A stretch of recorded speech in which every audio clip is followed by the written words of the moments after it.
I don't know if we want to start with like how I ended up getting into it, or like where you want to go. Yeah, what do you want to start with? Actually, I think that's the perfect way to go into it. Yeah. Okay. Yes, for sure. So I honestly, the narcissistic thing just kind of came into existence because of life experience. And I think I told you this in the group that we're together in. Life is your master teacher. You can go through all kinds of certifications and PhDs in education and all that kind of stuff, but life is really what teaches you, I believe, anyway, how to deal with it on the next level or the next time it comes around. So narcissism has always kind of been something that has been in my life. I didn't know how to define it. I didn't know exactly what it was. I noticed a pattern over a series of years that I would always get attacked with, like, it's kind of like a triangulation. It's like 3 people would come at me at the same time, and I could never really understand, like, what is that? Why am I being attacked that way? And so, you know, fast forward, well, I guess backtrack a little bit. In high school, I always wanted to be either a detective or psychologist, and those didn't pan out. But I still had that same, it was that interest in the human mind and behavior and all that kind of stuff early on. Yeah. And so looking back, I was like, okay, I was on the right track, I guess, just life coaching. Fast forwarding, kind of ended up in a situation with a dysfunctional family situation. That really catapulted me into a bad place in my marriage, and it blew up with an emotional affair and our family kind of like just shattering. And so that was my low point. That's when I started asking all kinds of questions. That's where a lot of the narcissistic behavior was happening, master manipulation, all the things. So through that period of time is where I really kind of started really diving into the coaching. Started diving into the education because I got tired of like screaming and nobody hearing me, you know? Yeah. And so it became, okay, I'm going to get some kind of credentials to be like, I'm being taught this stuff. It's not, I'm not crazy, you know, because you can always feel crazy. So ended up getting, coaching certifications in several different areas, like you said. Masterpiece design coaching is what I started as a business, and it's just kind of, initially, it took a while to kind of get going.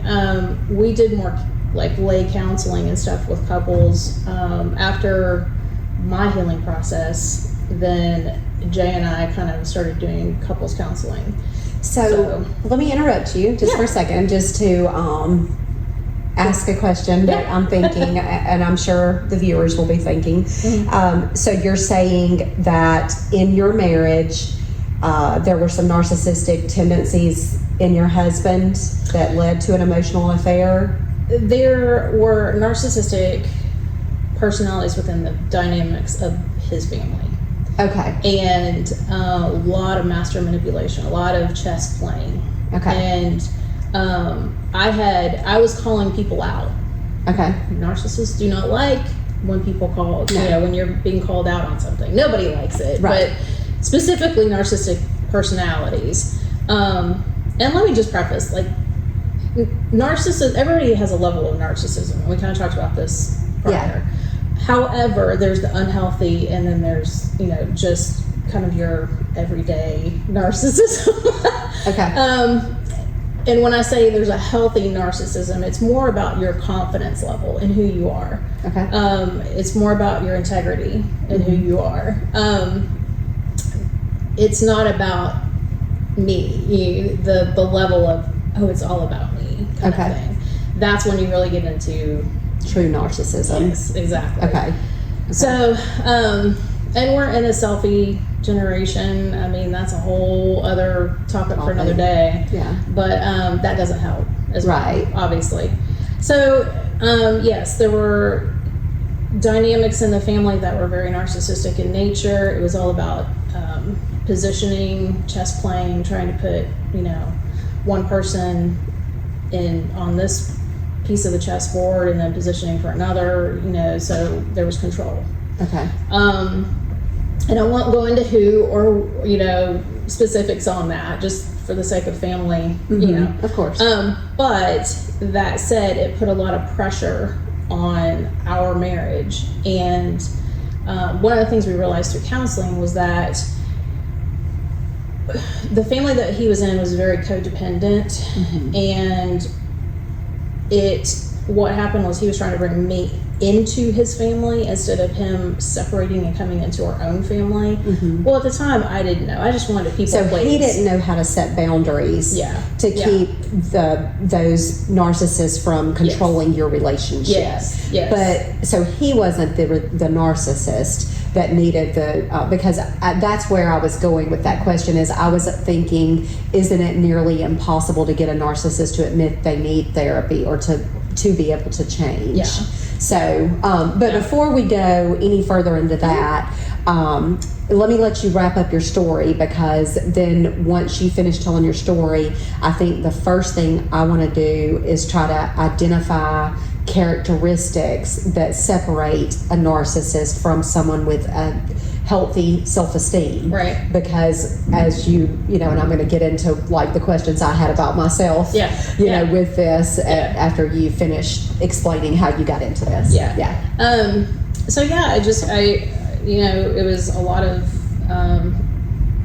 there was a lot of self-healing that happened through going through the certification at the same time. So it was a twofold situation. It was me trying to understand why things happen the way they happen. It was also a really self-searching, what did I do wrong? Because you always ask that question. Always. It's what did I do wrong? And it just really kind of comes out in the wash. It takes two. So with that, just using, the really cool thing is using my hurt to help other people. Yes. I cannot tell you how many times as we shared our story, couples would come to us behind the scenes, or couples would come into our sphere, just not knowing, and boom, there's this conversation that ends up happening, or hey, can we get together later, kind of thing. So so I mean, it was in all of that is healing. The beauty of helping other people is that you heal too at the same time. Absolutely. It's not just a one-way thing. That's why I think this new phrase, healing out loud, is so important, and it's so real and it's so true. Every single time that I have participated in anything where I'm trying to help others with something I've suffered from, every time I talk about it, I'm a little less ashamed. Yes. And a little more empowered. Yes. And a little more encouraged that, hey, I helped somebody. This is helping. Let me not hide my issues anymore. Let me help break the stigma. Let me talk about it with people. Exactly. And I kind of felt like I'll say the Gen X generation, I feel like they just kind of got tired of covering it all up. I kind of feel like the boomer generation, and I don't mean anything bad by that. It's just, but it's just the different generations want to do something different than the net last and how they handle things. And I think for me in particular, I felt like our generation, there's more of a, now let's talk about this. No, we need to heal from this. We don't need to hide in, like you said, shame. We don't need to be living, and pretending and being fake about all of it. Let's be real. Dig out that hurt so we can move forward in a good way. And so I kind of feel like this generation is kind of like, or at least the X generation is kind of like, has been trying to do that anyway. So I don't even know where I was going with that. Well, Anyway. you having said that brings me to something. The generation saying that they're ready to talk about it and that they want to heal, and that Yes. being different. Yeah. And another train of thought that has been really popular lately is, everybody be positive all the time. Toxic positivity, as it's referred to. Yes, ma'am. And Oh, my when I word. heard this term, I heard it. I was listening to podcasts preparing for this, and I heard it, and I was drawn in because I've always been just an extremely positive person. I am optimistic, probably when I shouldn't be. Yeah. Okay. Yeah. And then I joined a company that taught positive under all circumstances. And that company, I'm not saying anything negative about them as a whole. As a whole, I would do it all over again, and was very happy with it. But the one thing I would say that really wasn't good is pretending to be positive in situations where you should be empathetic. Dismissing the anger, the pain, the grief that someone was going through because I'm supposed to be positive all the time. Yes. And I even had someone I'm very close to, a relative, who was in a narcissistic relationship, and I did not understand it. And I was in my toxic positivity era. I love that. I love that. Every Yes. time that she would finally get the courage to speak up about being manipulated or controlled, or buttons being pushed to make her go crazy so she would look crazy, Yeah. kind of things. Every time she would tell me this, I would be like, he's great. Like, I don't see what she sees. Like, I've never seen that side of him. Like, what is she complaining about? I wish I had a man that would do blah, blah, blah, blah, blah. Right. And I'm sorry. So sorry. Like, all jokes aside, I literally shed tears when I listened to this, because I was like, I did that to her. Yeah. I did that to her when she was hurting and when she needed somebody. I was like, But you didn't know that. I didn't know. Yeah. But I'm hoping me telling this part of it will help anyone who is seeing someone say, look, this person is doing this to me, or they're acting this way in front of y'all, but when we're behind closed doors, they treat me like this. Right. I hope that the person, instead of dismissing it and saying, oh, well, you just need to, do some yoga and some mindful breathing and you'll be fine. Yeah. But I have encouraged, people to tolerate situations that they shouldn't be encouraged to tolerate. Yeah. And that I should be teaching them how to set boundaries because I didn't know. And that's why I'm glad you're here today to help us identify characteristics of narcissists. Because if there was a way to just identify these people when you're in the dating, right? So here we are dating and we're looking for red flags, right? Okay. A lot of times we'll ignore red flags because the lust is there. Right. And wherever our self-esteem is plays into it. Absolutely. Our deserve level plays into it. Yeah. If we've been single long enough to feel desperate, plays into it. All of those things. Yeah. But is there a way to recognize characteristics of a narcissist while you're dating? This is probably not what you're going to want to hear. Yeah, I already knew. Typically, no, because they are so good. And I'm just saying this from my perspective. They are so good at covering up who they are. Yeah. They're putting that mask on and they are giving you the 100% up front. They, most of the time they're charming. Okay. That's huge. Yes. They are love bombing. Those two really go hand in hand. So love bombing meaning showing you too much affection and attention too fast. Yes. Okay. But also verbally. I mean, it's the verbal. That's why I say they kind of go hand in hand, because the charming oh, you're so beautiful, or you're so this, or you're so that, whatever, whatever it is that they've honed into, because they study you. You're just a subject of study. And they will target empathetic people. That's why if, let's just, as an illustration, you're in a coffee shop, you come in there every Tuesday. That person might start coming in every Tuesday too. You don't know that they're studying you, but they're studying you.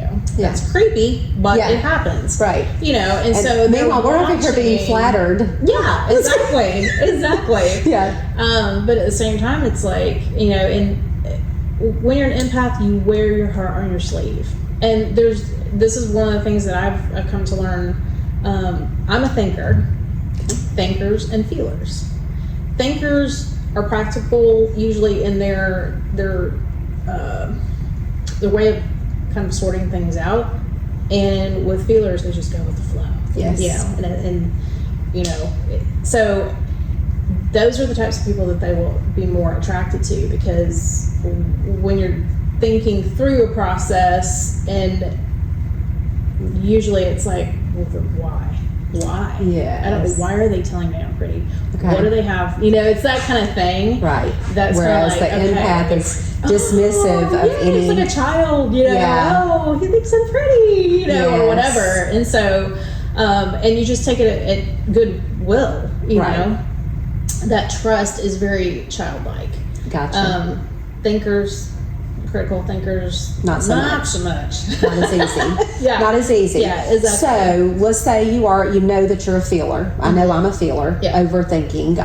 And so starting to date. So, okay, one thing you said about the mask, they're really good at hiding who they are, and they have a mask. So one thing I have learned from dating and getting involved in relationships with people, learning how to recognize red flags and that sort of thing, that time is the wisest counselor we will ever have. No one can wear a mask for very long. Exactly. So let's just say that we're getting involved with a person, we're starting to like a person, and we recognize that there's a little bit of moving too fast or too much grandiosity and building me up kind of thing, right? Yeah. I sort of start to pick up on it. Would you say that since we can't really identify many other traits, because right now they're pretending they're doing this thing where they're making themselves look as though they're this person, right? So is the answer to recognizing red flags, give it time? I would say yes. Okay.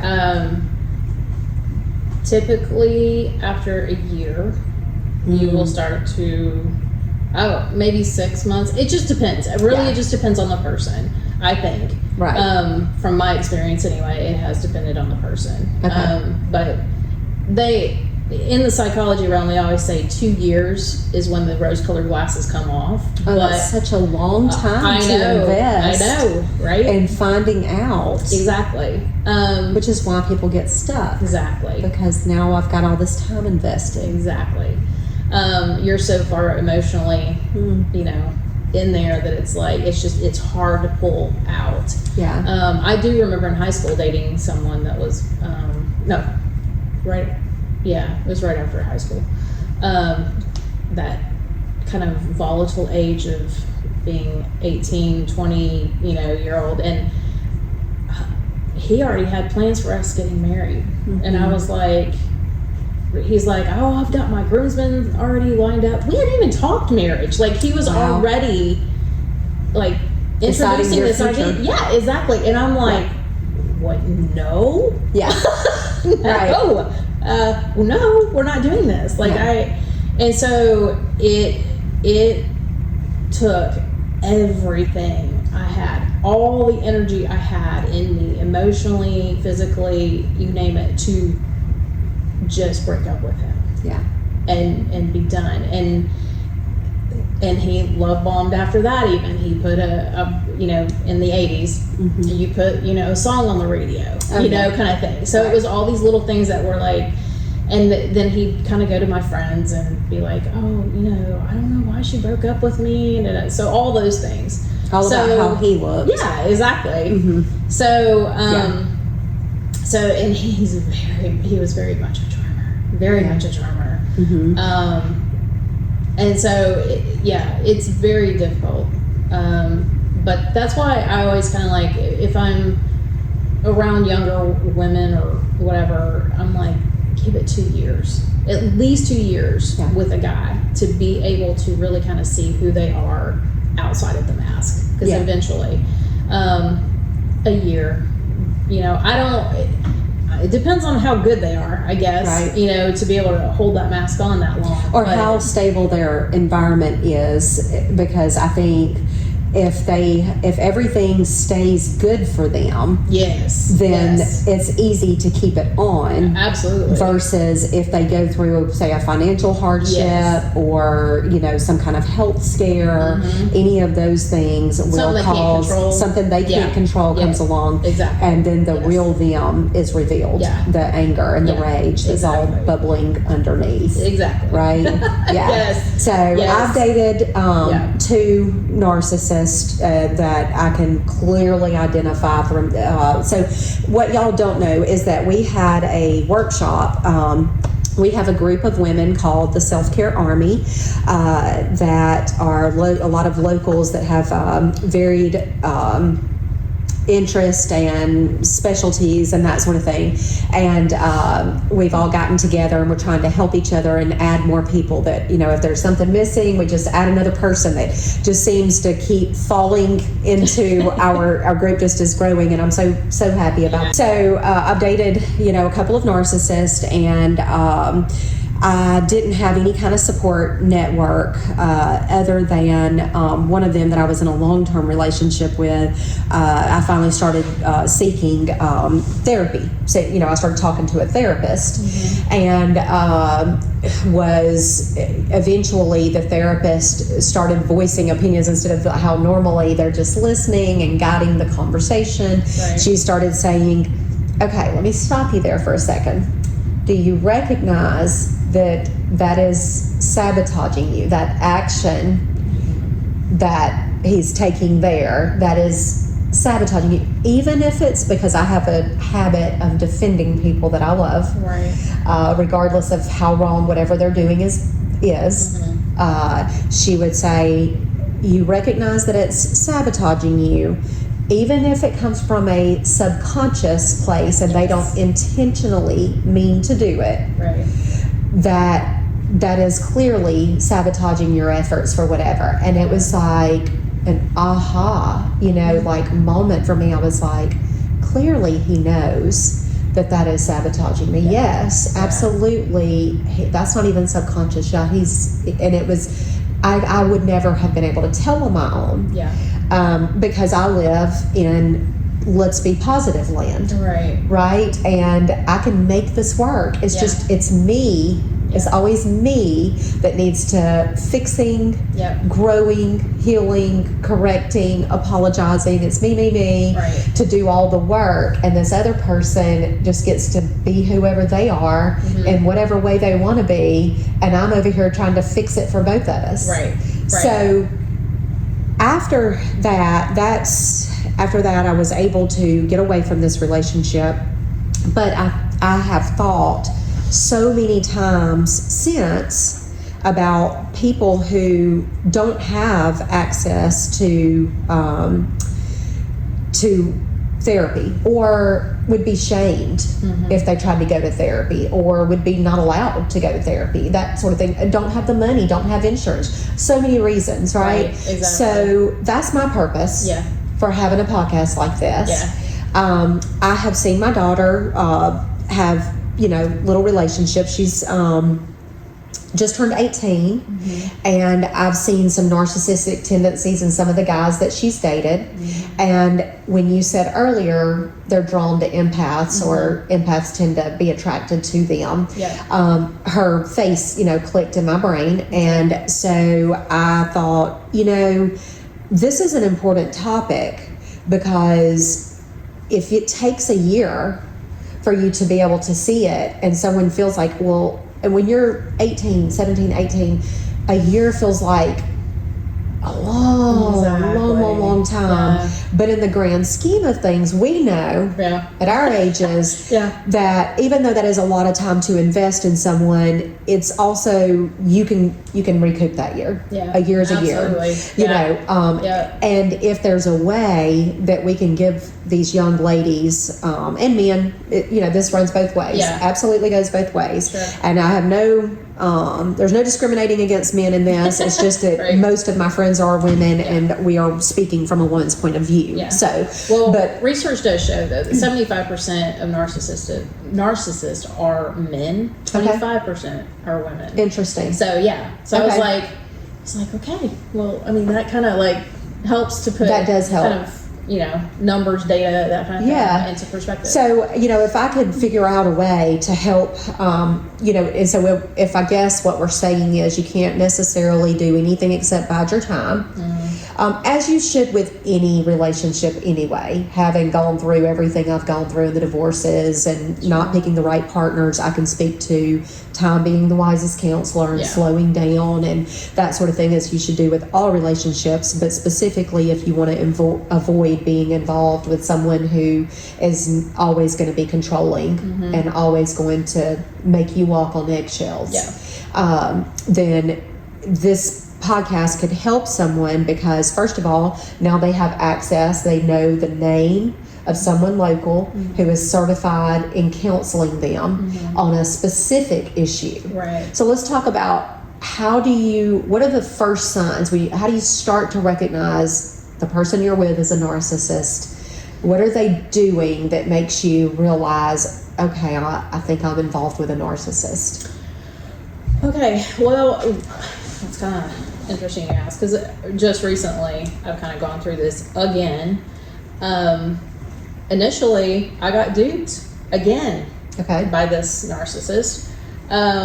There was a question that I had when we were talking about things, and I have to be very careful about this particular situation, but they kind of shuffled when I made a comment about me not getting like the accolades or the attention. If we can just do this and do this well, I don't need to be recognized for it. And they kind of like shuffled. And don't ask me why, but it registered in my brain. Like, I was like, okay. And to this day, I remember it. And this was my initial encounter with this person. And so up front, I was like, oh, they're really nice, and just kind of that charismatic personality, comes across as confident, but usually with these types of people, inadequacy and insecurity are the two main drivers behind them. So this very much they very much had their mask on. And so it took me about 3 months, honestly, to figure out this person.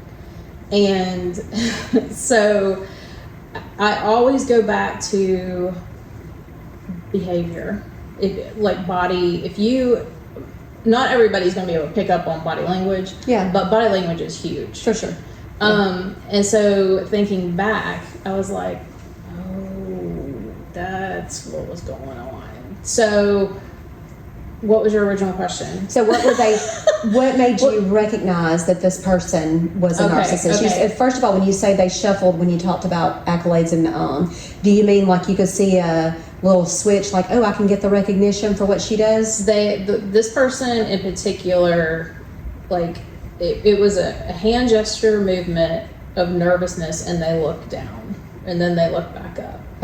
And so it was kind of like, it's that, again, I love watching movies with the body language stuff and that kind of stuff. So some of that kind of maybe that played into how I like picked up on what she was doing at the time. But it was almost like, oh, you hit a button kind of thing, because I'm going to get the recognition That's it. What are you trying to That was say? exact. That makes me a bad person Yeah. because Yeah. I want recognition when I do a job. Okay. Exactly. Okay. Yeah. Right. So that was, I mean, that to me was like kind of a big telltale in Okay. looking back. Yeah. After the 3-month mark, though, it was like, we're done. Like, I emotionally just was like, you're not sucking any more energy from me than like. So what else what were some other, and if you don't want to keep talking about that specific instance, just another one. They mirror. So one of the things that I started noticing was it had to do with my favorite colors, which were actually their masterpiece design coaching is navy blue and gold. Okay. And so I was like, those are my favorite colors. Well, Yeah. the person started showing up in navy blue and gold. Hmm. And I was like, oh, okay. So That's we're interesting. trying to do a little jabs here, just to see. And there were just things that like that would be like, I'm going to press into this and see if she reacts. I'm going to press into this and see if she reacts. I'm going to press into that. And it was like, you don't know me. Yeah. You don't know what I've been through. You know nothing about my past. You know nothing about, but it was just, and so you could just watch the little jabs here and there to try and get a reaction out of you or out of me, I guess. And it was like, we're not playing that game. No, we're not. The one person that I know that I can identify 100% as a narcissist, I've always thought of her as like a chameleon. Any situation that she's in, social, the mirroring thing, that when you said the word mirror, it's like it starts with trying to relate, being relatable, right? Yes. So she starts with telling a story that relates to, but it turns into a one-upping. Yes. Like a contest of always how always much more they went through than the previous person who was originally telling the story. Competitive. Yes. Right. Yes, very much so. Yeah. That is actually a significant trait, is the competitiveness that they have. That was in the data research where it was 75-25 with men and women. That was, the competition was huge. Okay. With especially in the men, and aggression and competition were the two behavioral aspects that kind of came into play especially with men. But there are women that are built that way too, right? And so I found it interesting. So one thing I want to make sure I ask before I forget is, how is a narcissist created? What happens? When does a person go from they're a child, their personality is developing, and their brain is forming, and now all of a sudden they're starting to show these narcissistic tendencies? Why? How and why? There's multiple reasons, but I think some of the stuff that I've studied is, some of it has to do with just genetically, is some of the research that's been found. The other part is really is the way they're raised. Right. So, which is interesting because I go back to this person that I was just talking about, only child. They doted on, perfectionistic home, very contained, controlled kind of thing, but the personality plays very much into that. When you have a dynamic or competitive or power driven kind of personality, that plays into that as well. So I think it's one of the doctors that I read a lot of his books, Dr. Henry Cloud. The Changes That Heal, dynamic book. So anybody that, if you're stuck in a child wound, you need to get this book, because typically if there's a wound, which we all have in our past, you will stay stuck emotionally in that throughout your entire adulthood if you do not seek counseling or do not seek help. Right. And so you will always trigger right out of that. And so learning to write those things down, that's one of the things I had to go through was, okay, what I'm triggering now, where's this coming from? Write it down, take notes somewhere, and then go back to it if you can't do anything at that moment, and start working through that. Yeah. Don't try and do it all at one time. I mean, don't try and sit and think of all these childhood wins, because you're not going to be able to do it. No, yeah. It's going to get overwhelming. That's the thing that I have said. It's almost a mantra for me. Heal what hurt you before you bleed on the people who did not cut you. Yes. And I feel like there are so many people that are, we all cause each other pain at some point or another. None of us are going to be perfect parents and have children that we raise without making mistakes and having to apologize for things, and even possibly having to go to therapy with our children to repair what we did to them. Unknowingly, right? Okay, so that's a big thing for me, is that I want people to have the tools to be able to help themselves, heal themselves. Journaling is a huge one for me as well. I don't know where I would probably be in prison if I didn't have a journal. For real. Yes. And the gym. Those two things have kept me out of prison. Same, But anyway, so going back to that 75-25 thing, okay, and we're still talking about how a narcissist is created, right? So some of it's raising. On the flip side of the being spoiled and the being doted on is the neglected child. Has your research shown that they are actually more prone to becoming narcissists than the one who is favored and given too much? I haven't come across any, but that doesn't mean there's not any out there. Okay. I could see how it would tap into that. Right. Just because you create your own world. You know, you begin to develop your own way of thinking. Because you are neglected. And if you're neglected and not taken care of, you have to take care of yourself. Absolutely. So you start thinking, I'll just do whatever I need to do to make me happy, to take care of myself. So this is going back to where when we had the workshop, and I started talking about my fear of being a narcissist. And I'm not saying that I was neglected as a child.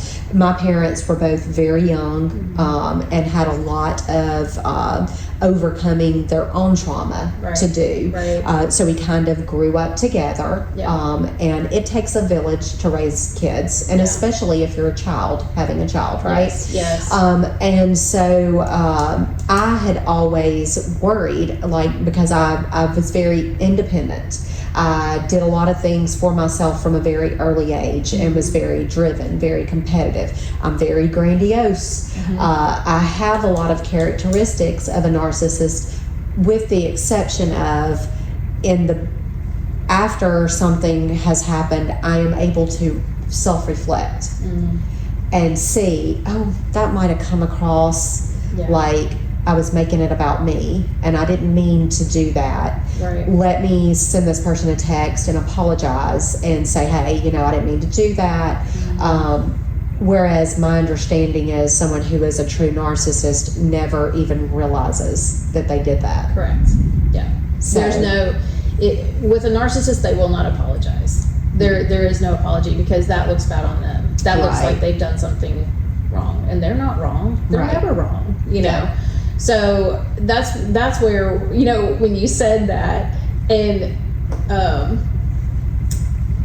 one of the girls in the group was like, she was like, but like a narcissist would not say that, and I'm like, exactly. A narcissist is not going to be saying, I could be a narcissist. I'm afraid of it. Yeah, exactly. Like, they're not going to call themselves out on the carpet, Okay. So I mean, that's where, I think it's just a disconnect in emotion. It's that there's a disassociation completely. Where with somebody that's, empathetic like yourself, and your heart's still there.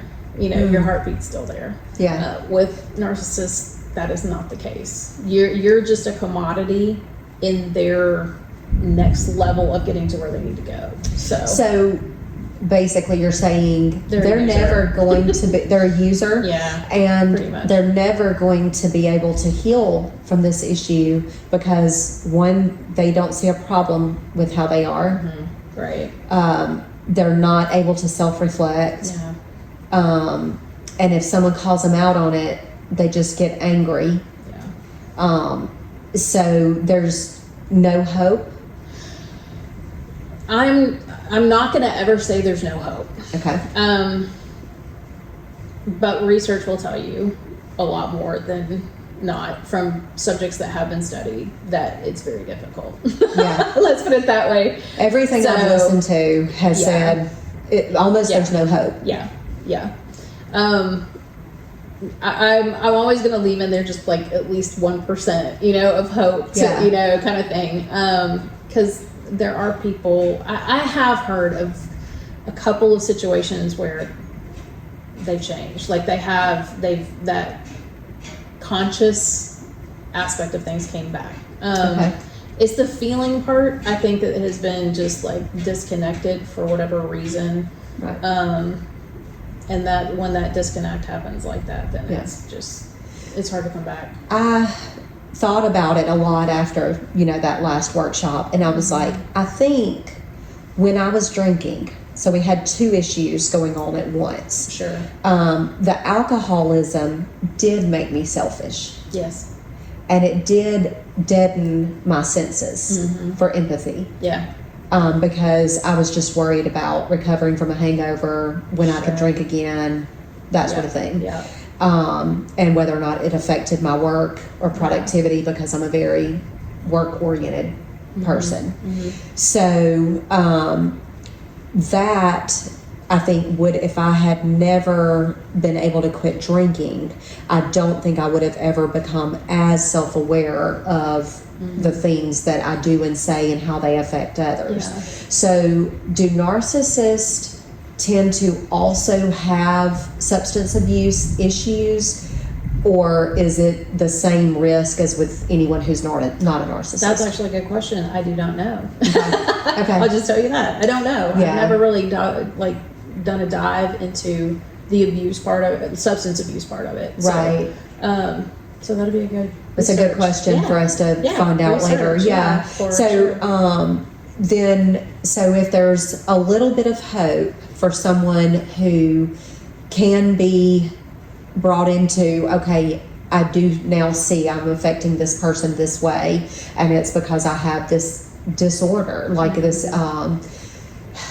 it's going to be hard for them. I don't know how they would what would happen that would make them receive it, because if they have all these issues with receiving that they're ever wrong about anything, right, then what is it that you think happened with those few people that made them able to receive it? Yeah, the only thing I could think of is that because of like your inadequacy, it's got to hit probably areas of your inadequacy or insecurity that goes so deep and it's so driven that it brings them to a point of like a mental point. And I'm talking brain wiring, neuro passages and all that kind of stuff, that it there's something in the brain that actually changes. So that, I'm not a scientist, I'm not a doctor and any of that, but some of the stuff that I've seen on neuroscience and brain health, it blows my mind what the brain can do and how it can be changed and the neural pathways that can be changed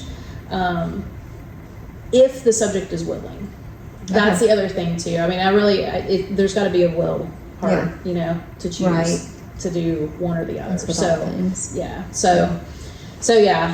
know. I don't know. So the 75-25 is interesting to me because I was listening to a podcast yesterday about boys' brains and girls' brains. Oh yeah. During development, it was really about hormones in women and going through puberty and your childhood up to puberty, and then the hormones again with perimenopause, premenopause, all the menopauses, and it was talking about boys and girls from the age of, say, 5 to when they start going through puberty.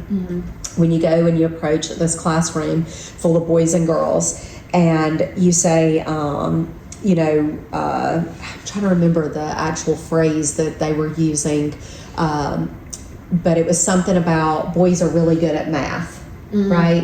Which has been a typical thing that we are told. Boys are better at science and math. Yeah. And you tell the kids that, and then you say, who wants to take a test on math or whatever. At first, all of the girls, they haven't been subjected to hearing this often enough. And so they're all like, me too. It's all boys and girls. And then you give them another couple of years. You come back to the same class of the same students, and you say the same thing to them as these girls are starting to go through puberty, and they're starting to feel some insecurities mixed with hormones. Their brain is changing, the wiring and all of that. And you even suggest that boys are better at science and math. Then you ask if they want to take the smart boy quiz or the smart math quiz, smart person quiz, whatever it is, and only 1 or 2 girls will raise their hand anymore. Wow. And it's nothing else has changed. They have the same family dynamics. They have the same teachers.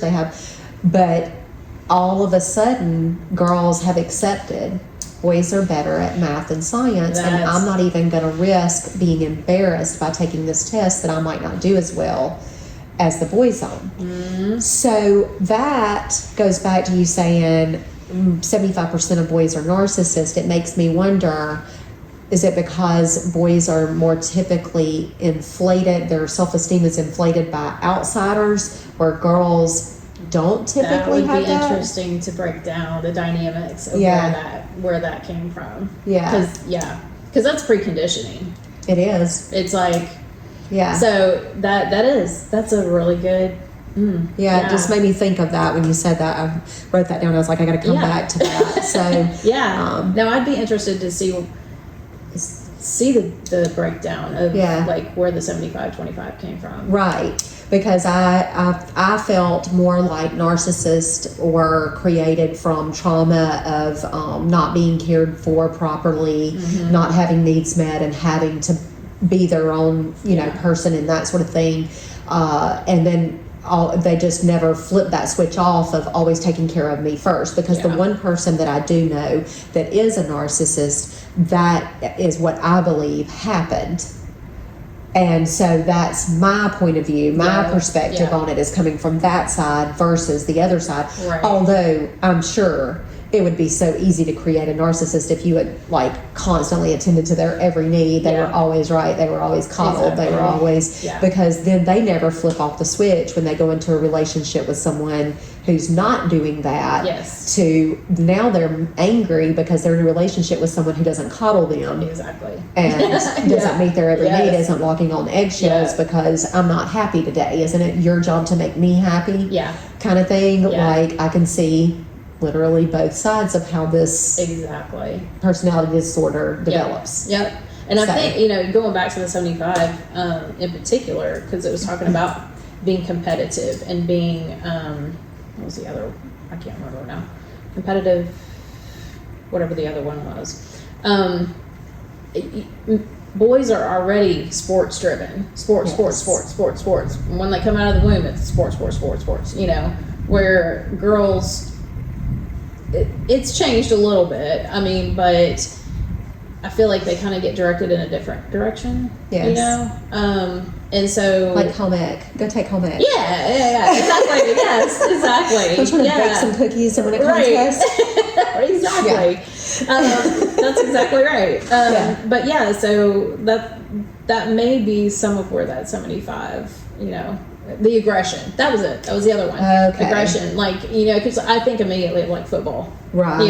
Yes. Competition and aggression. Football. And so kind of like they are conditioning them to go in that direction. So I don't know. And the ego, but guys' egos are super fragile. Mm-hmm. If you get right down to it, it's just they have to put that mask on, right, to be the tough guy, right? So again, preconditioning. Yes. You know, so it's environment, it's genetics, it's parenting. You know, I think it's just like a soup that kind of gets stirred, and so in our society, on top of it, just does not help in every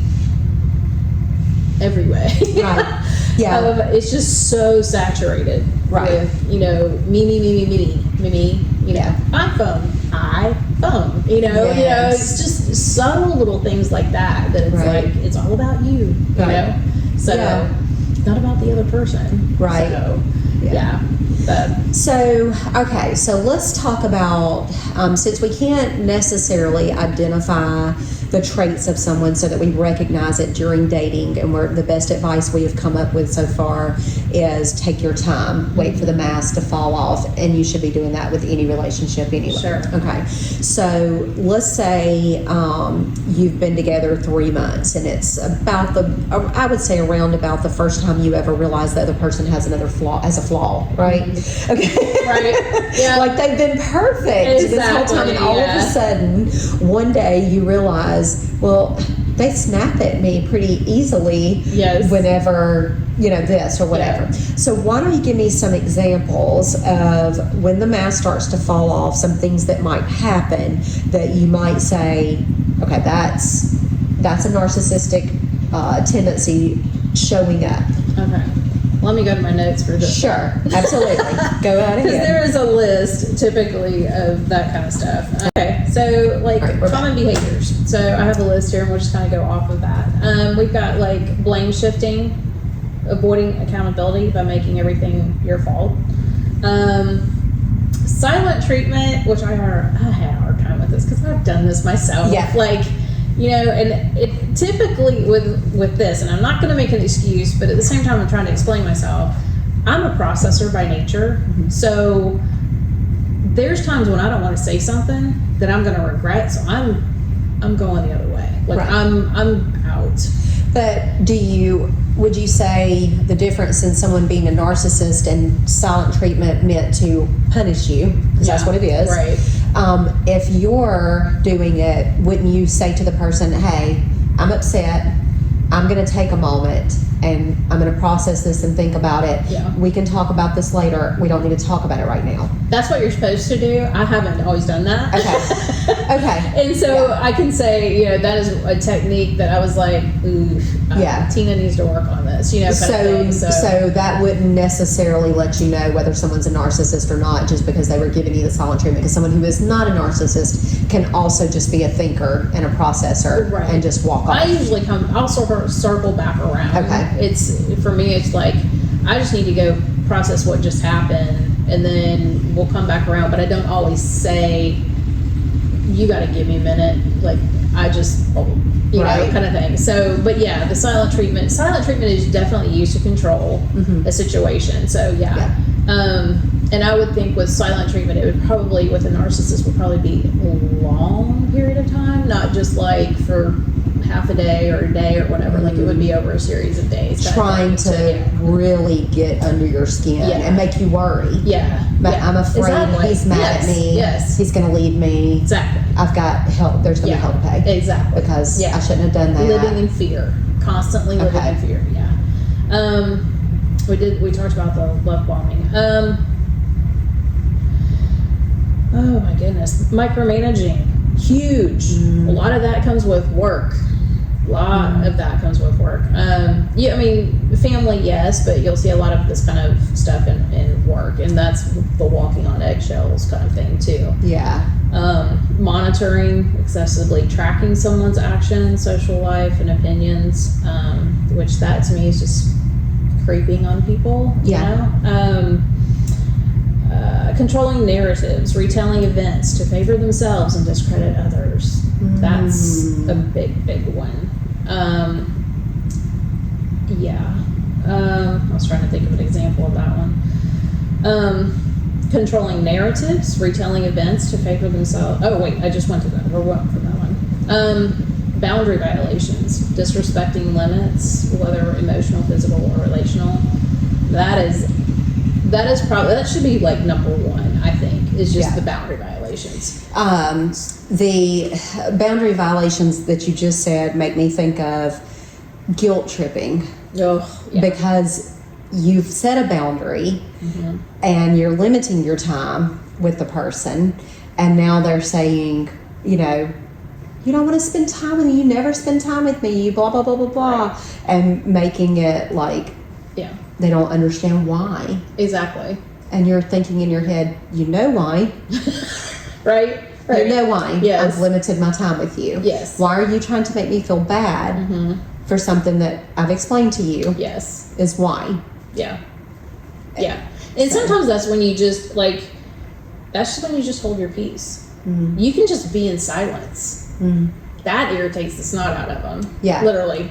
Right. When you're like, I've told you what my boundary is. I'm done. Yeah. And then that's it. There's this dead silence. And then you will see them probably either unhinged or, or somehow try and bring you back into that conversation again to, Right. Get back in your boundary. Yeah. So, or get past your boundary. So yeah. Yeah. That's a huge one. Yeah. Using others, viewing people as tools for personal gain, which I think that's kind of the overall game with them, is just, you're like what I said, you're just a piece of the puzzle for them to throw away and get to the next level. Yes. I think we talked about this before, but it was like, I call them, they're vampire energy, like suckers. They're just, that's all they do is suck the living life out of you. Because they're always in need, because of that insecurity, they're always in need of something from you. Always. Okay. Taking credit, claiming others' work or ideas as their own. So that is something you could identify if you were dating someone and you were paying attention. If you started to notice that they took credit for things other people did. Yeah, or for sure. retold the story that in a way that made it sound like they participated more or had more to do with something. Yeah. That would be a red flag. Kind of a grandiose, I guess. Yes. Maybe That would be a storytelling red flag kind of thing. there. Maybe. Yeah. Yeah, for sure. Okay. Disregarding for others' feelings too, I think would be, something you see that with, if you're out to dinner and they treat the waitress or waiter like dirt. Yeah. And, it's like, less than. yeah, then that's a huge Red flag. Yeah. Okay. Minimizing others' pain. I think we kind of talked a little bit, about that. Oh yeah, well, you think that's bad? You should have. Yes, dismissing. Yeah. That is nothing compared to what I had to go through. Exactly. Yes. Yeah. Okay. One upping. Yeah. One upping. For sure. Okay. Let's see. Telling others invalidation. Telling others their feelings were wrong, and I've been guilty of that many times. My husband will tell me that, and my kids will say the same thing. So we're really laying ourselves out on the line here. But like, it's okay. Yeah. No, I mean, people have tendencies to in different areas that it's like, okay, and you just have to go back and be like, okay, how can I do this different? I'm be learning. open to that. Yeah, exactly. Yeah. So let's see. Narcissistic rage, which I don't think that would come out in dating at first. Yeah. That would be something that would be over time. And Yeah. this actually goes back to intense anger or aggression, which was the 75% competition and aggression. Yeah. Mood swings might be something you could definitely pick up on. I know, I could give you an example. It just came to mind. My daughter, she had met this guy at a festival, and oh my word, it was the most passive aggressive relationship, or it wasn't a relationship, it was just the interaction between the two. And it was like a mood swing. I mean, it was just like, oh, I want you to do this with me. Oh, I don't want you to do this with me. I've got somebody else in your place, kind of thing. And it was like, okay. I kept telling her, I'm like, pump the brakes on this relationship, period. Yeah. I'm like, even friendship at this point was not good. Right. And she eventually figured, she's smart, she figured it out. Yeah, of course. Yeah, thank God our daughters are smarter than we are. Right? Exactly. I've noticed that my daughter does not tolerate something long term. Like once she's figured it out, she's okay with it ending it. Yeah. With it being done. Exactly. Versus I have had the tendency to want to try to fix it. Yeah. Or fix me to make it work. Yeah. And that sort of thing. And so I'm really proud of this new generation of being able, that they're able to say, oh, no, this isn't working. It's not going to get better. Right. This person is not my job to fix. Yeah. That sort of thing. So and one thing I love about you is the fact that I see you talking with your kids about this stuff. Like, that's one thing I think. Me growing up, I didn't feel like I was comfortable enough I love my parents, don't get me wrong. I just don't feel like I was comfortable enough to talk with them about a lot of stuff. I did not want that for my kids. That was one thing that raising my kids, I'm like, no, we're going to talk about this stuff. We're going to talk about, because this is real time. Now, they've got stuff they haven't told me. I know that. They've lied to me about stuff. It's just being a kid and growing up and all that stuff. But there are things that I'm like, look, this is what's going on here. And sometimes I wish Haley was with me so she could just be there to back up what I'm saying or whatever, Yes, me too. But it's very much needed in today's age. And kind of going back to the college, the college years of, it's almost like junior high. You're so vulnerable in those college years that you just want acceptance. Yes. And that is such a huge age where narcissism comes into play. And if that was in any place that we could really dive into help, I would be like college age, because there's so much abuse that actually happens kind of in that. That you think because they get away from their parents who could have helped protect them from some of that, and they're on their own trying to navigate these personalities of these people. Yes. Other people aren't there to witness and see the red flags for them because they've got the love goggles on. They can't see it, that sort of thing. And so. Yeah. And that's where so much damage happens. And, and being that vulnerable and that young, it just sets you up for a whole list of things that you're going to have to sift through later. You know? And I've told both my kids that. I'm like, talk to us. Yeah.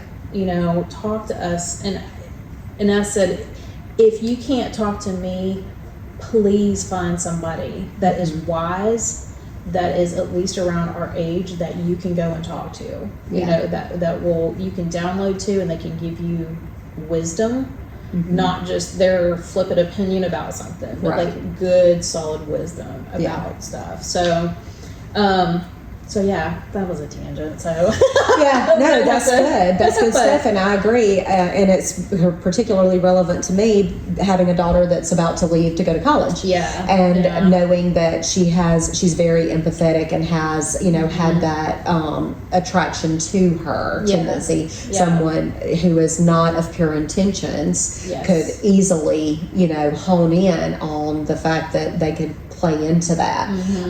One thing I know that the narcissist that I was in a long-term relationship with did with me, because you talked about at the beginning how they gather information about you, almost, they're kind of creeping and that sort of thing. Well, one thing this person did was they asked a lot of questions about me and seemed like they were really just wanting to know who I am and all the struggles I had been through and the things that bothered me and, those sorts of things. Well, fast forward several years later when we're starting to have major problems and I'm trying to get out of this relationship because I recognize all the problems. And there was a lot of substance abuse as well. Yeah. So I can't blame it all on this tendency or that tendency. We both were very unhealthy and very toxic. Sure. However, what they would do to me to really push my buttons when they were really angry is use the things that I had shared with them at the beginning of our relationship as ammunition to hurt me. Yes. All the fears that I had confided in this person that were, things I worried about or whatever, they would make it known that everything I had worried about was true.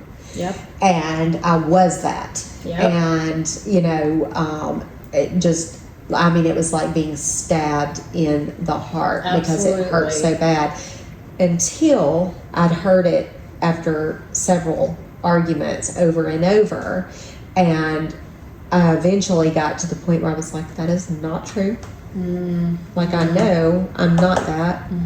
I know. So I had these moments or periods where I would say, okay, I was drinking so much that sometimes I would believe it, that alcohol was a depressant. Right. Yeah. Although for me it seemed like it was a stimulant because I would never pass out or throw up. That was part of the problem for me with drinking. Okay. I would drink to the point of blacking out. So then I wouldn't remember the way things happened, the order of things, that sort of thing, because and it seemed to everyone else I was fine, I was awake, not slurring, not whatever. It just seemed like I was pissed off because we were having an argument, right? Yeah.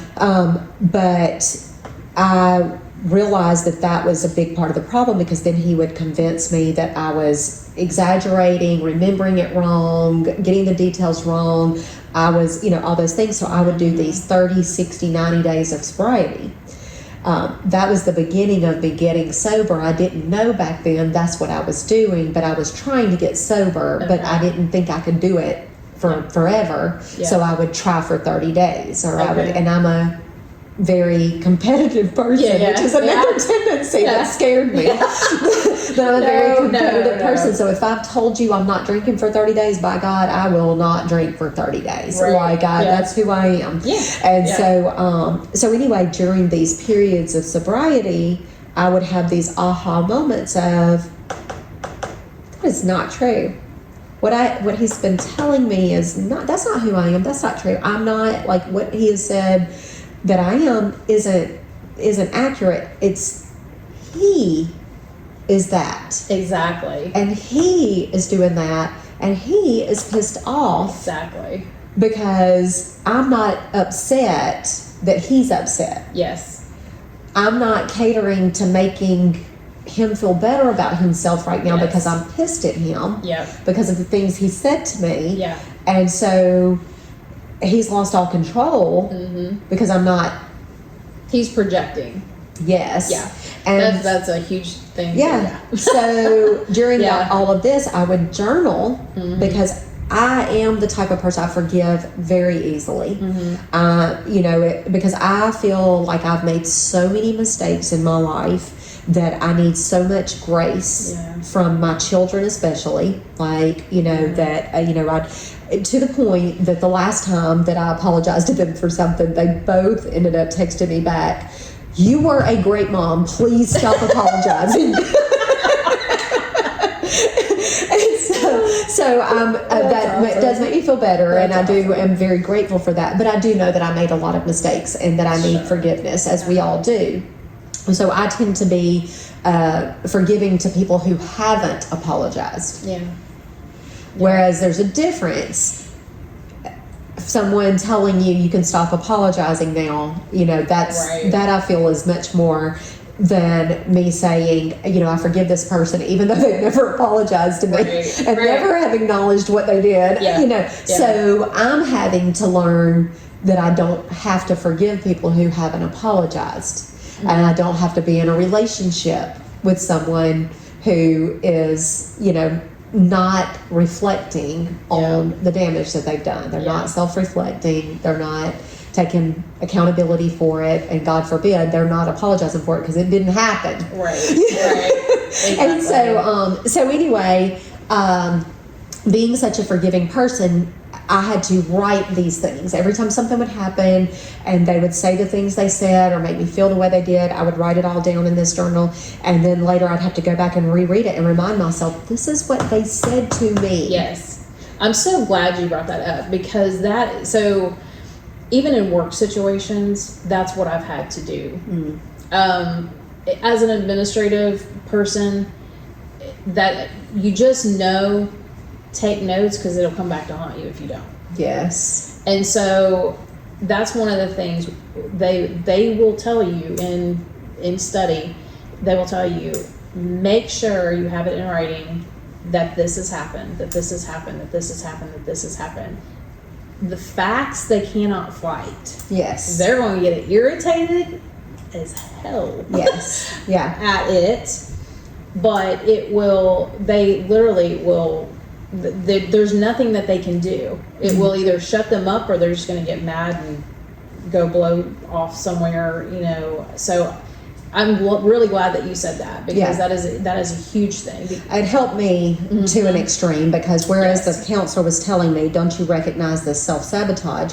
No, I didn't. That's the answer to her question. I did not recognize it at all until she said it. Yeah. And then when I started going back and rereading the things, and then I was like cementing in my mind, but it was still really hard to leave this person, which is the next thing I want us to move on to. Okay. And that is, so we've recognized that this person is a narcissist. They're doing all of these things around us to us, invalidating our feelings when we were upset, making it, no, you upset me. You're not upset. I'm upset. You need to apologize, that sort of thing. Yeah. You see all of it. Now you've recognized you're in a relationship with one, and now you try to get out of it. But they try to keep you from getting out of it because they need to control how this ends so that they still look good. Is that correct? Pretty much, yeah. I mean, it's always. I mean, they're going to do smear campaigns. They're going to play the victim. They're going to do everything they possibly can.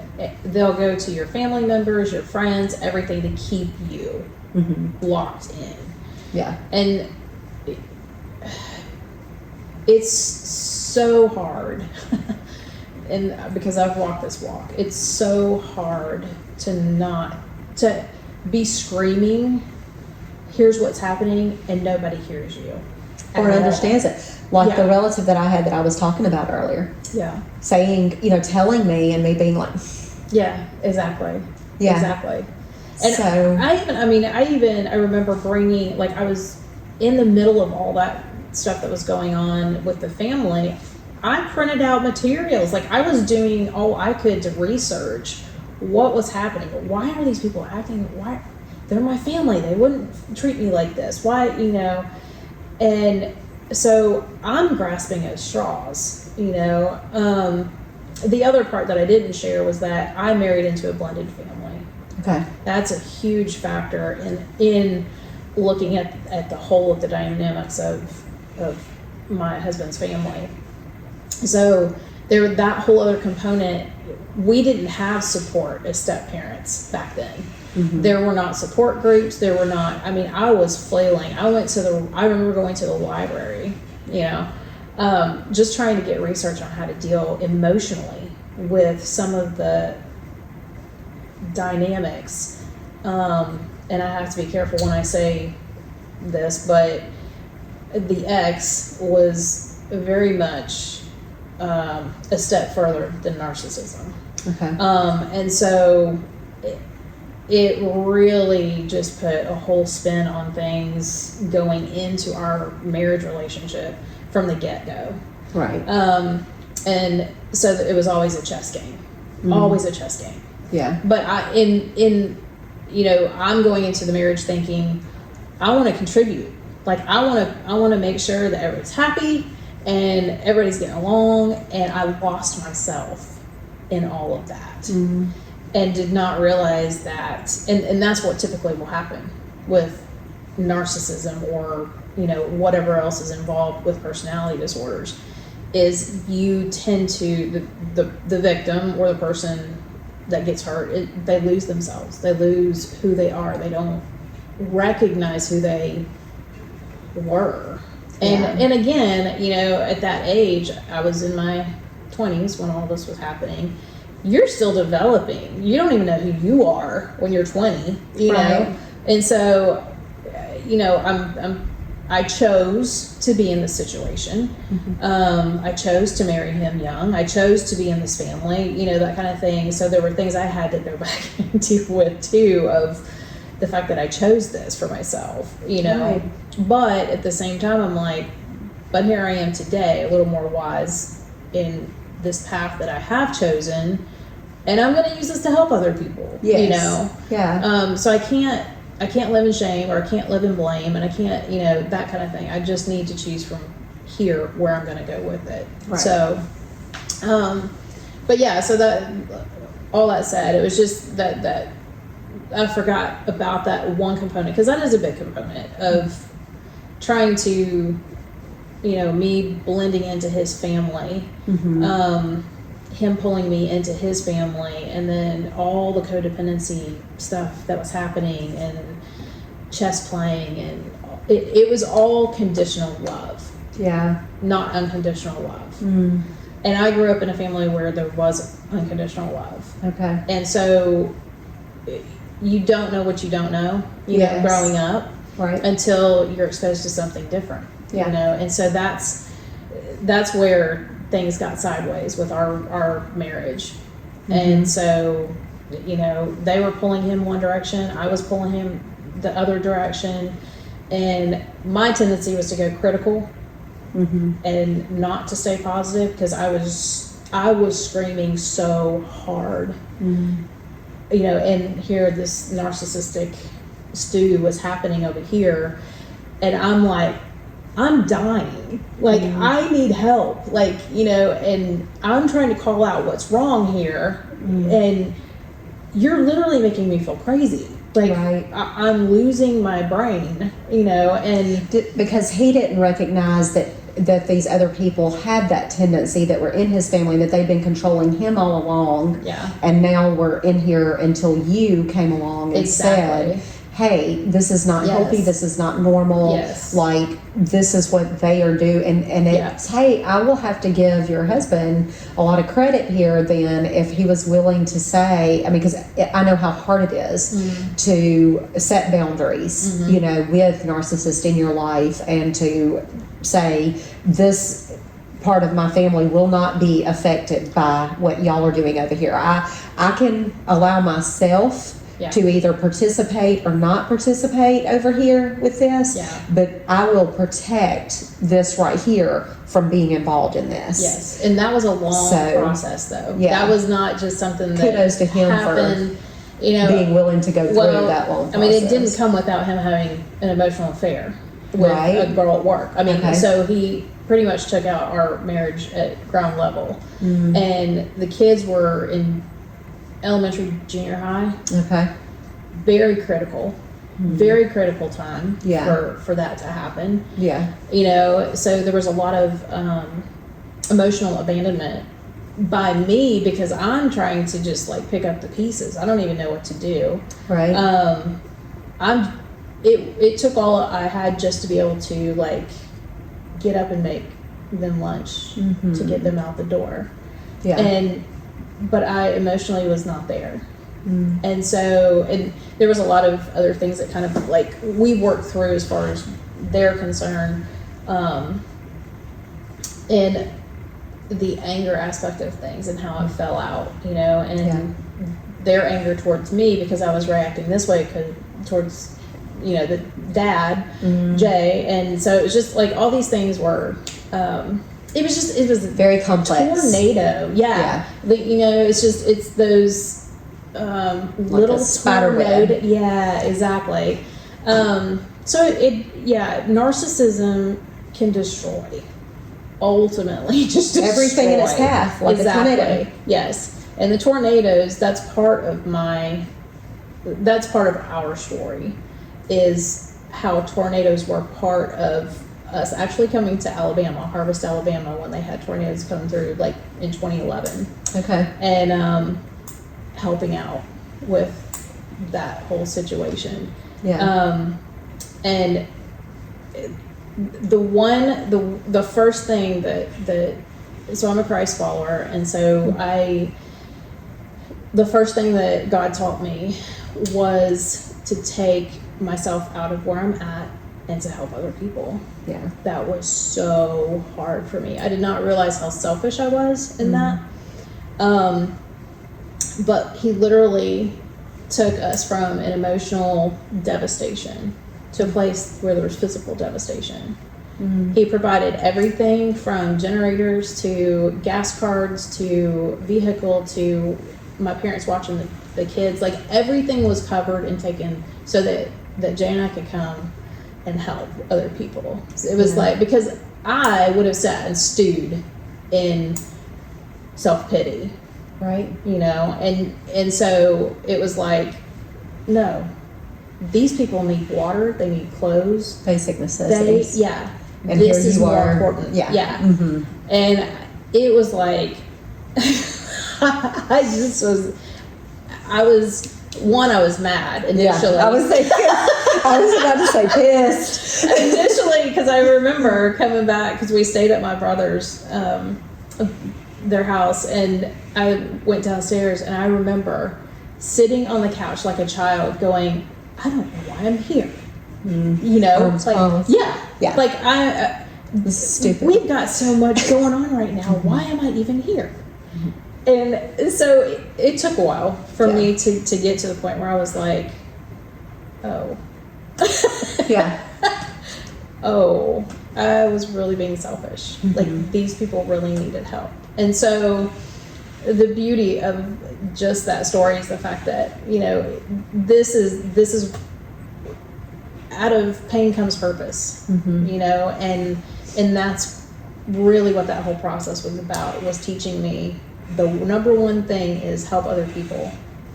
Even if you're in your own pain, go help other people, because you can speak to that pain. Absolutely. So, so that was a little tangent too, but I mean, I feel like that's really important to know, and to get out of your selfishness. You feel like, if you're a victim of narcissism, if you're a victim of whatever, you're looking inward at everything that's going on in you. You're, whatever it is, the mental, the emotional, maybe physical abuse, typically with the verbal and the emotional abuse, physical usually will follow. But it's the moment of looking inward, and it can become self-pity real quick. That's why journaling is huge, getting it out. Yeah. Also serving other people, So are you saying that is a way that if someone recognizes they're involved with a narcissist and they're trying to end the relationship, that they might find it to be easier if they just leave that person at home? It's kind of like, so I've kind of equated this, what I hope people get out of this is a sort of a support group like Al-Anon is for, the wife of an alcoholic. Right. Okay, so that this could be something similar to that, where they have a support group. And so let's say someone recognizes they're in a relationship with someone, or if they're an alcoholic, you, instead of enabling You don't try to shame the person. You don't try to reason with them. You don't try to logic. You just set boundaries and you say, okay, so you've had drinks today, and we've already discussed that I will not be having dinner with you when you're drinking. Right. So I'm going to go have dinner with my girlfriends who are in the support group, because I feel like your choice to drink tonight has left me no option. I feel like I need to go talk to someone. I need some support. Mm-hmm. So let's say someone's involved with a narcissist who's, invalidating their feelings. They're trying to lead. They're saying, hey, look, I'm not happy right now. The way you have treated me today has given me some very unhealthy, uncomfortable feelings, and I want to go meet with my support group. Well, they're afraid that you're going to go talk badly about them, because that is their number one fear, is how they're perceived by others, not whether or not they are this person, and not whether or not you're hurt, but how are those people going to think about how they are. It's more about how they're going to be perceived. So here you are trying to walk out the door to go get help and have some support or whatever, and they're telling you whatever. They'll say whatever. They'll use that ammunition, like I talked about earlier. They gather those things, and they're saying, you're being like so-and-so, and you're acting like blah, blah, blah. Right. So is the correct thing to do in that moment say, if that's how you see it, I'll see you when I get home. It'll be around this time. You don't want to, it's my understanding that you don't want to participate in an unhealthy way and also try to punish them the way they try to punish you, would say the silence or whatever. You're not trying to make them worry about you. You're not trying to make them think you might be cheating. You're not trying to do anything like that. So you're being honest, and you're saying, and I'm going to go have dinner with them, and I'll be back around 9. You don't leave in a anger and trying to make them be afraid that you're doing something or whatever. But they're going to, regardless, they're thinking that you're talking bad about them to other people. And so they don't want you to go, and they try to prevent you from going. Do you still go? What do you recommend for this person that really is in the midst of this relationship that inevitably is not going to work? They're never going to be happy in this relationship. Let's just say these people aren't married, so that takes some of that off, because I recognize if someone is married to this person for religious reasons or financial reasons or whatever, this person may feel like, I've got to figure out how to be happy in this relationship anyway, because I can't leave. I'm not going to leave. Okay, I'm not going to divorce. It's never been an option for me to say, there's that person, then there's this other person over here who is just seeing the mask fall off and is like, okay, I've only had a year and a half in this, and even though that's a long time to have invested, I'm not going to stay in this. I need to get out. But this person is making them feel guilty and making them feel bad. Do they just have to say, this sucks, I'm going to feel like a piece of shit until I don't? And they just have to leave, or like... So I had a conversation with a lady that it's such a touchy subject, because it depends on whether the person's been physical, like abusively. If it is that, I want to say this so carefully. I don't even know if I want to say it. Okay, we'll back up a little bit. If it's a verbal, emotional situation, and there is no physical in it, you're gonna have to, you have to make a choice. You're gonna stay or not stay. One of the conversations I had was, what is your gut telling you? I'm not gonna, because they asked me, they're like, have you told somebody to leave before or divorce? I'm like, no. However, because I don't want to ever tell anybody that. That needs to be their own decision. For sure. But my response is, what is your gut telling you? Because your gut will tell you every time. Every time. It is your second brain. And so sometimes I feel like it's my first brain. But that's feel it before you know it. Exactly. And so it's like, what is, what's going on in your gut? What is it telling you? That's my first question. Then from that, you have to make a choice. You know, what is your situation? Can you, especially for women, you know, most of the time, guys are the breadwinners. I hate to say it, but it is. Yeah. You know, so we're kind of financially restricted. We're stuck. And that's a huge factor. It's like, where am I going to go? Who am I going to stay with? Who, you know, all of the things. Right. So yeah, that's where I'm, you know, you really have to take into consideration a lot of things. Now, if you're thinking, okay, well, family, I'm just going to stay in this because of my family. Well, okay, then the next question is, are you going to be positive or are you going to be negative? Because that's going to overflow into your family, and that your family's going to feel all of that. All of it. You know? Happy is temporary. Joyful is long term. So those two are the ones that you're gonna have to really kind of be like, can I stay happy temporarily, you know, or can I do the joyful thing? Yeah. Create boundaries. Obviously, has to be a thing. You cannot let them. They're gonna keep coming at you and coming at you and coming at. Can you do that for the long term? Are you tough enough to do that? Again, if you're a feeler, it's probably going to be 100% more difficult than for somebody who's a thinker that can be like, I'm done. Yes. You know? So you got to consider those things, right. You know? So yeah, there's a lot of moving parts in that. I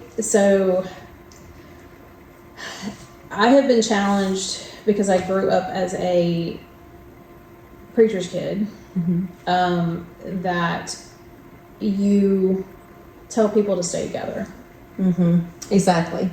And we even went through, Jay and I kind of, we were directors for a marriage seminar kind of thing years ago. And it was very much just help them get to the place where they can stay together kind of thing. And the more that we started dealing with couples, and by the way, my husband does not do counseling anymore. This kind of put him over the edge. He's not made for it. But he literally, or having dealt with some of the couples that we have dealt with, I cannot say stay together. Right. Yeah. And you know, it was such a conflict with what I had been taught growing up, and with my inner being of, is this healthy? Right. And I kept going back to the scripture verse that says, guard your heart, for it is the wellspring of life. Well, there's a reason that it's in the Bible the way it is. There's a reason that God said that. And it is because your heart becomes, literally, physically, this is scientifically proven, will become sick when you're in a relationship that is not healthy for you. And so they're creating that boundary, guarding your heart, that creating boundaries, that's what that means, is to guard yourself. How do you guard yourself? Well, you put boundaries in place. Yes. And so those things are, you know, if they're coming at you and sucking energy from you, you do a thing called gray rocking, where you just you don't give them that crazy chaotic energy that they're coming at you with. You stand your ground and keep your distance. Yes. Now, if you can do that every time in your relationship, then go for it. If you're the type of person exactly. who can become a rock. Exactly. And just be stone cold in a moment where they're pushing your buttons and they're trying. Exactly. But if you are a feeler or someone who knows that you cannot keep biting your tongue or if you will literally bite it off, which is me, you know, I knew that I could not do that long term. And now I'm in a place where I'm not in survival mode anymore. I've been sober for 6 years. Thank thank the Lord. I have just a lot of growth that has happened, and I'm able to see things in a completely different way. Yeah. And so whenever I have a friend or I know someone and I can see that they're in a narcissistic relationship, and I can see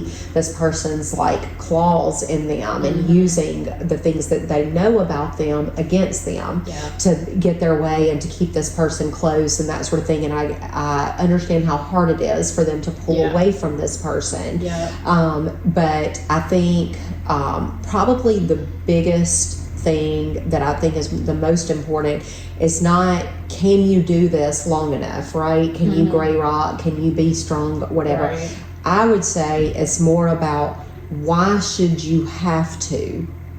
That's a good question. Yes. Like, Very, very valid. Why Yeah. should you have to spend the next however many years of your life in a relationship with someone who is making you feel all the ways that they're making you feel that are not good? Right. Not good.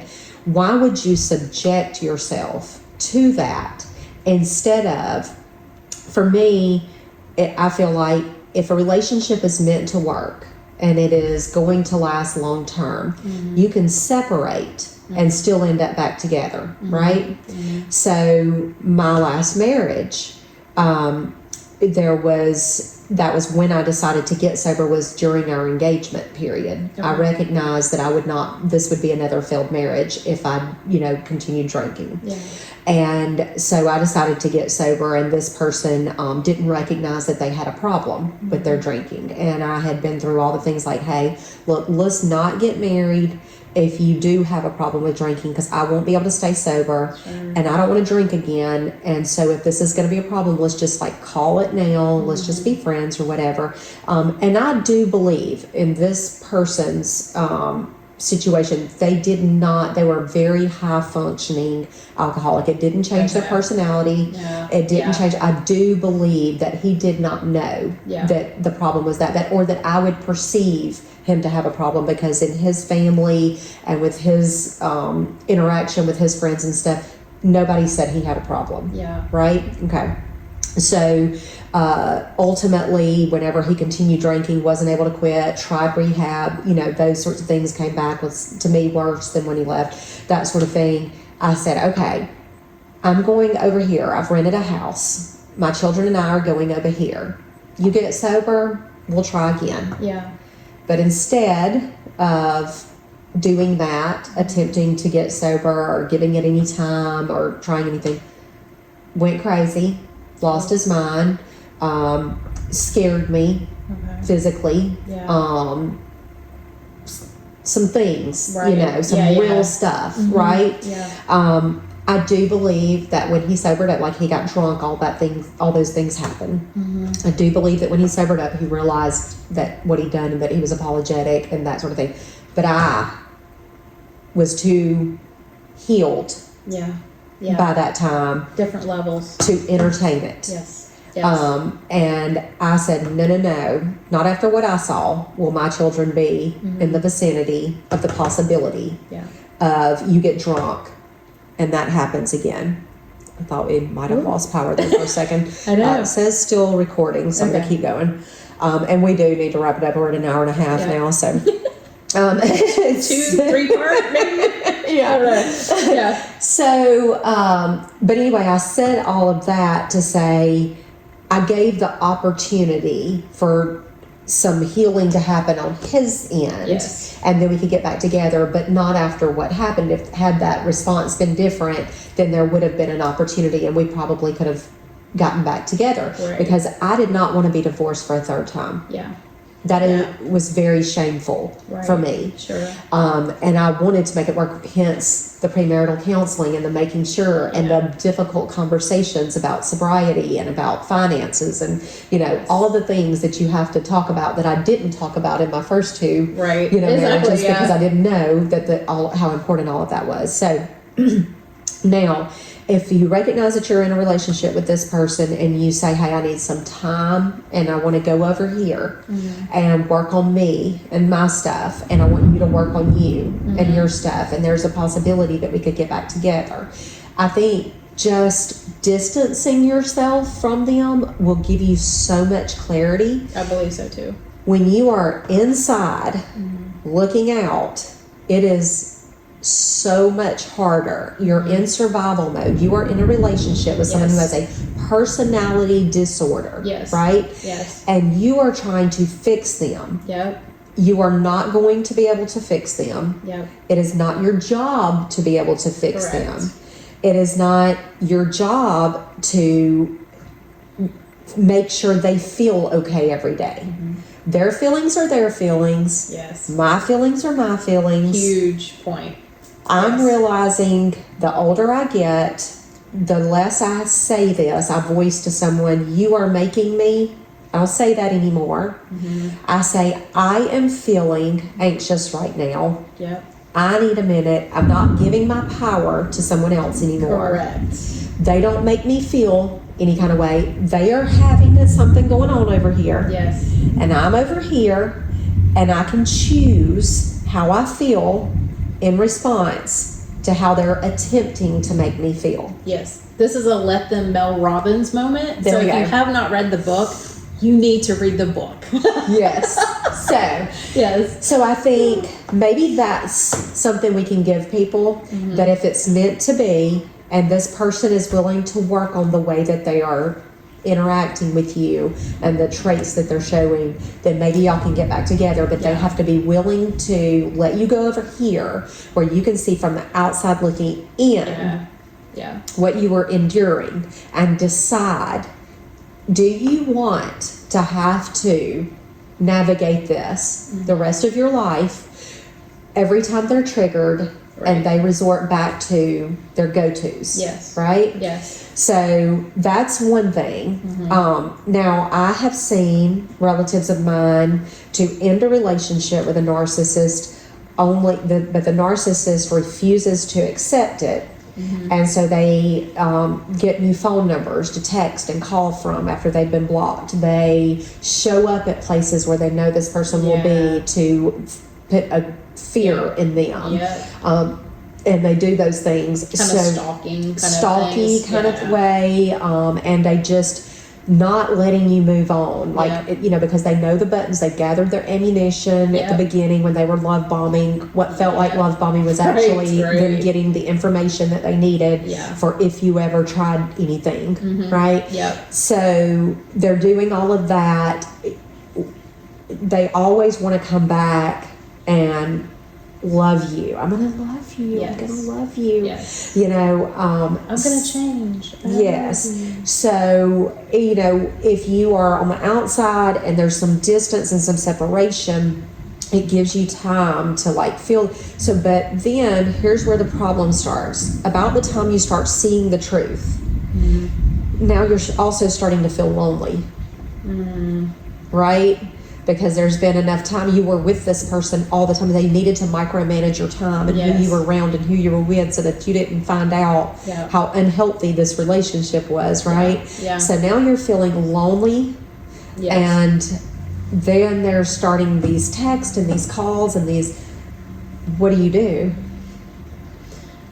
Boundaries. Stick to them. I'll go back to the boundaries again. If it means blocking, if it means however you need to create that boundary where, okay, if we want to talk between 2 and 5 in the afternoon, anytime after that, that's my time. You can't, or just a smaller frame of time or whatever it is. So then that's up to you if you want to do that. However, I have known people that literally it's seclusion.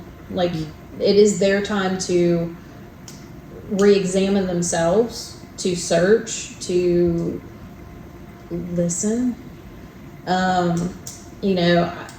Honestly, one of the biggest key factors for healing for me was a support group. We called it a grow group. Okay. And it was 5 women that we all came together, and it was very organic in nature. We went through and told our testimonies to each other. As some of us got a little more explicit and deeper than others because of trust, but it was a way to begin that trust circle. We literally, it was a place for us to come and cry.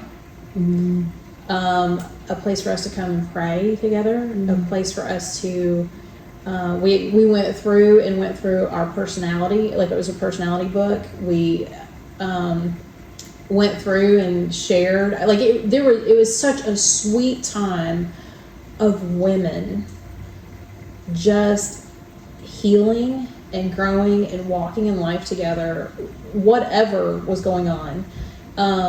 Having that support, that kind of deep support, is huge in going to the next level. Yes. Of where is your journey going, for sure.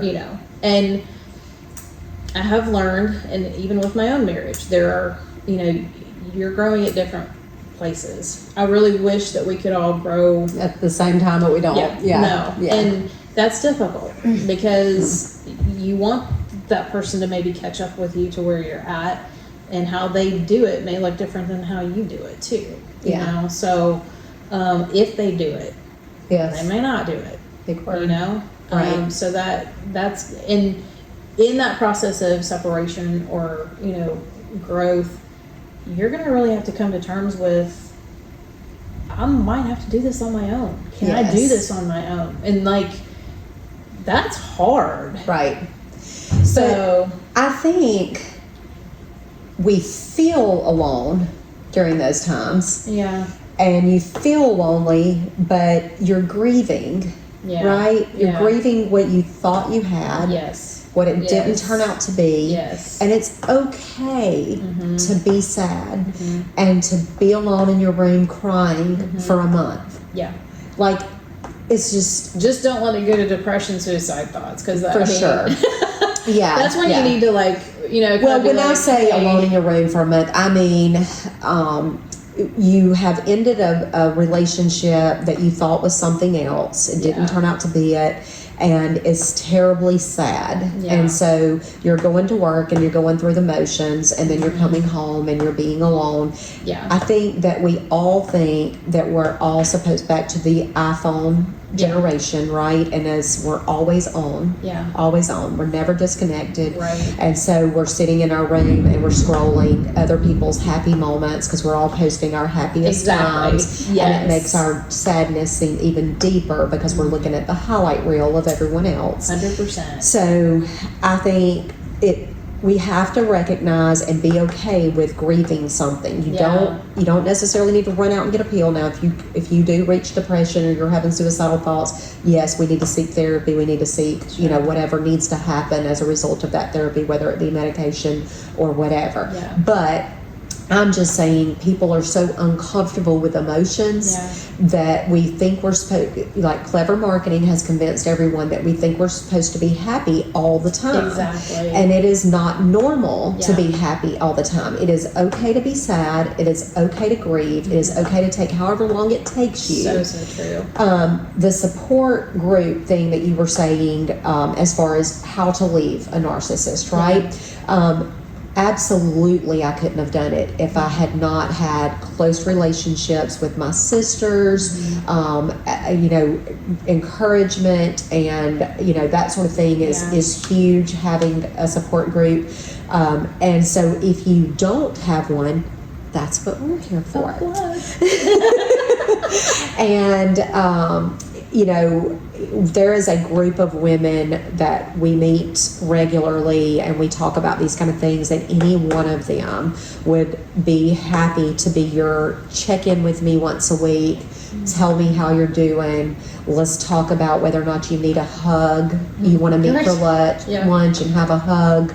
You want to, go just watch a movie and we don't talk. Whatever this person needs to, come out of their room and start finding themselves again. Right. They've had their grieving time and they're ready to find remember who they are Yeah. and find themselves again, but they need to do it in baby steps because maybe they're a little more introverted than I am. And they don't want to make a grandiose gesture about it, but maybe just, hey, can we go to the movies and let's not talk? Let's just watch the movie, laugh at the funny parts, eat some popcorn, whatever. You know, that's what I think would work well, and what I have seen work for some people that I love that have navigated their way out of difficult relationships like this. So do the grieving for sure, but also I would say tap into that helping. Go serve somewhere, whether it's somewhere. You know, I don't know, Habitat for Humanity or I don't know, you know, any organization where it's like helping other people. There's something about that is very healing. And so go through the steps of grieving. Don't get stuck. Like I got stuck in the acceptance stage of the grief. Like I really had, and that came from actually layers of perfection that when I was going through my healing, I found out I had like 3 layers of perfection in generational stuff that I had to peel through. You know, so it was like those kinds of things are just get outside of yourself. You know, feel and ride the waves. Cry if you have to in the middle of the grocery store, you know, or go to the bathroom if you're embarrassed, you know, whatever. But ride those waves, but then also get outside and do something for other people, because that really is a salve for the healing process. And you never know where things are going to lead. You might bump into somebody and they're going through the exact same thing, you know, when you're serving, and it's a moment of, wow, what just happened? I've had that happen to me before, you know? And it's beautiful what comes of it. Absolutely. That's what I always say when the student is ready, the teacher appears. And it has played itself out hundreds of times in my life. Every time that I'm ready to do better, the people that help me do better just happen to show up. They're just all around me. I love it when that happens. Absolutely. So I do want to wrap this up. I feel like we've definitely identified the traits and shed some light on that. And I feel like we have talked about some possible ways to leave one, or what you need to be in order to stay in the relationship. I'm feeling like narcissist support groups are going to start popping up like Al-Anon, because I do think this is more and more prevalent, like you said, because of the way our society is gearing children, starting the conditioning earlier and earlier towards perfectionism and it being all about you. I do think that it's going to get worse before it gets better. I agree. And I think that this is going to help people to see that there is a need for such a group. And perhaps if there's someone out there who is struggling with being in a relationship with one and they're ready to leave and they want to take your advice and step outside of themselves and begin to serve, maybe they could be a person who starts a support group for people locally in Tallapoosa County, which is where I hope that our podcast help. You know, of course I want to help people everywhere, but my main my current short-term goal is to get all of these connections and people that are here around us to be known locally by people who are locally in need and don't even realize there's someone right here that is able to help them. It's amazing. You know, in a bigger town like where I come from, Dayton, Ohio, and there's so much more access to different things, but in a smaller town, people like to keep their stuff under rocks. And it's just to control the wave perception, you know. But literally every time, either I'm walking beside somebody or I'm sitting beside somebody or they're on their phone and they're talking about something that's like going on in their life, and I'm like, people have stuff. Oh, yeah. And it's Yeah. like, it's just being brave enough to share it and not to live in shame Yes. with it. It's like, that's me then, this is me now, and I'm still working on me. Yes. And I would love it if you came along with me and we pumped each other up, kind of Absolutely. thing. So, Yeah. but I think it is harder in a small town. So that's why I love what is happening here. I am 100% on board with all of it. I love the fact that your energy, like when you kind of told your story and everything happened at Maple Rose, like, I like where this is going 100%. So it's just, it just takes one person. Right. Yeah. To break the mold and be like, nope, I'm living in freedom. If you want to come with me, come on. If not, I'm here. I'm here.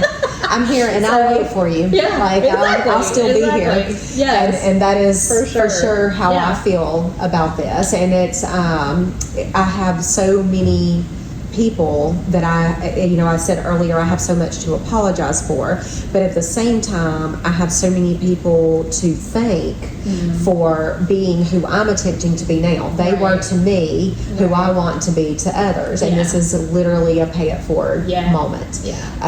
And I'm so grateful for everyone that I could never just sit back and just keep all of this to myself. And especially now I feel I've had this business, this spa opened for a year, and I feel like it's given me a little bit more confidence in my abilities, as well as a little bit more credibility with some other people in the community. And those connections that come because of the credibility are not to be wasted. Like I believe in, my mind went blank as to, I think it's Roosevelt that wrote the poem about being in the ring, in the arena, and going out using everything that you've had. Like, let's not halfway, let's not say, okay, well, I'm better, that's good, let's moving on. No, there's still people we left behind back there that need a hand out, and we have the information and the tools, and that's what I want this to be. And so if you need any assistance, any counseling, any of that, please, you can message us through the podcast. You can comment, whatever. We will answer everything as soon as we can. I'll get you Tina's information. Should we give it now on the podcast, or do you want to just have them reach out to you and you give it in that way? Yeah, let's do that. Or now. Maybe an email you want to give? Yeah, you can email me. Okay, let's do that. Yeah, Tina Hawkins, TENA @gmail.com. Pretty straightforward. Okay. I do not have a website, and I do not have a Facebook page because funny thing, quickly, is just that I had thought about closing the coaching thing down, and mail issues, paperwork got messed up, and it never happened. Okay. So I still have my business. Yeah. Okay. Good. It was so funny. Well, I was like, that may have worked out the way it did for I you. know. Well, in one of my words for the year, I think I shared this with you in the group, was there were 3. It was create, it was health, and self-care. Yes. And I'm like, self-care. That's the name of your, I'm like, so it's all like together somehow. I love this connection too. This is crazy that we're sitting in a building that you were originally going to take. The irony. Yes, and then for it to work out perfect timing at the time that I needed it. And then for us to get connected after the fact. I know. And have this topic that is so near and dear to both of us. And I'll be able to do this is definitely students ready, the teacher appears. I love it. So thank you so much for everything that you have shared with us. And can I just interject real absolutely quick? I wanted to share something with you all that I actually read today. I got it today, but it's on my phone, so I need to Joel Grab can it? get Okay. and so I don't know if you want to talk. Or Yeah. So I'll be right back. So while she's grabbing that, Cole, I know that this video has gone on a really long time, and you're going to have to probably divide it into 2 parts, and maybe do a first section that's like recognizing the traits and that sort of thing, and then a second part with leaving or setting boundaries with a narcissist. So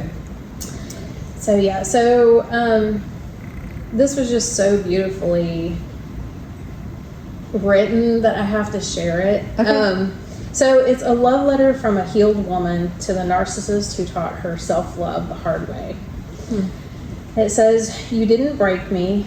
You revealed every part of me that still needed to be healed. The little girl who thought love meant proving her worth. The woman who confused inconsistency with passion. The daughter who learned to earn affection by abandoning herself. I blamed you at first for the gaslighting." Let me switch here real quick. The manipulation, the charm that cut like glass. But I see it now. You didn't create my wounds, you mirrored them.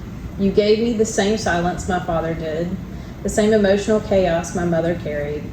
You mirrored the love I thought I deserved, the kind that kept me on edge, performing, pleasing, overgiving, begging to be chosen. And I chose you again and again because chaos was familiar, because pain felt like home. But I'm not her anymore.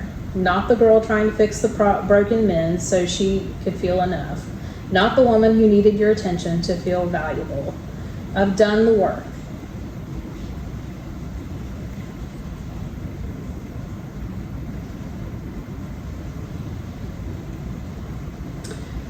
I sat with shame and unworthiness I tried to outrun. I've stopped romanticizing the version of you that never truly existed. Now I see you for what you are, a soul operating from unhealed wounds, a boy who learned to protect himself by controlling others. And I don't hate you. I don't need closure because I found it within myself. You are the lesson. Self-love was the reward. I no longer chase. I no longer beg. I no longer shrink to be tolerated. I've chosen myself, finally, fully, without apology, and that's the kind of love you never have the capacity to give. But I do, and I give it to me now. That is beautiful. That is... I flat out was like, I have to share this on the podcast. Absolutely. Today. That is beautiful. That is the perfect way to wrap this up. So to whomever wrote that beautiful piece, it was not myself. I just want to say thank you because it was heartfelt written. And I think it same. I think it just kind of wraps up where we're at. Absolutely. So, but thank you so very much. I appreciate you. Thank you. All right. We'll see you later. If you need anything, you know where we're at.